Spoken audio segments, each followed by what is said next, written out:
देखो सरकार तरफ आज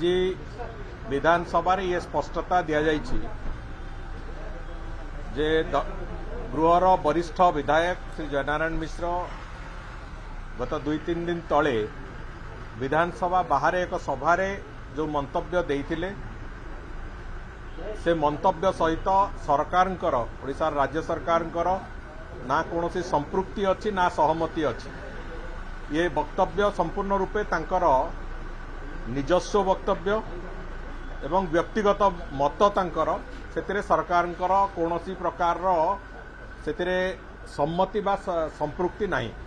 ये कथार स्पष्टता आज विधानसभा रे सरकार तरफ दि जाइछि एवं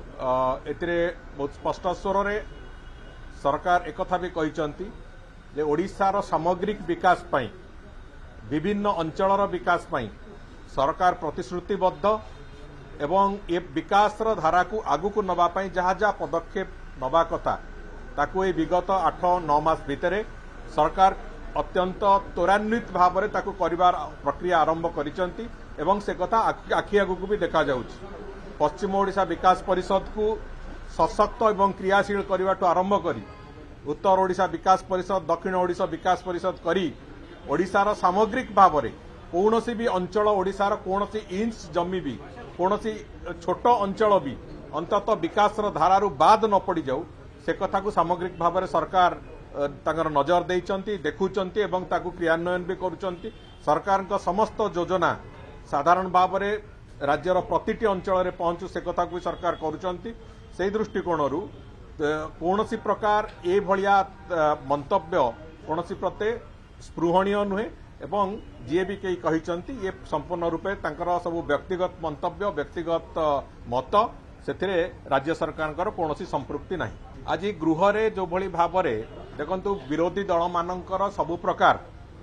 प्रकार आंदोलन करिवार मत विपक्ष रे कथा तांकर मत को जणैबार सबु प्रकार अधिकार अच्छी। से अधिकार निश्चित भाव में विधानसभा भितर हो कि बाहर हो विरोधी दल तांकर निजस्व मत निजस्व विरोधाभास को शांतिपूर्ण भाव में प्रकट करि पारिबे। गणतांत्रिक पद्धति भितर एवं शांतिपूर्ण भाव में करा जिबार जो अभ्यास से अभ्यास छाड़ी जदि विभिन्न जगह हिंसात्मक उपाय अवलंबन करा जाए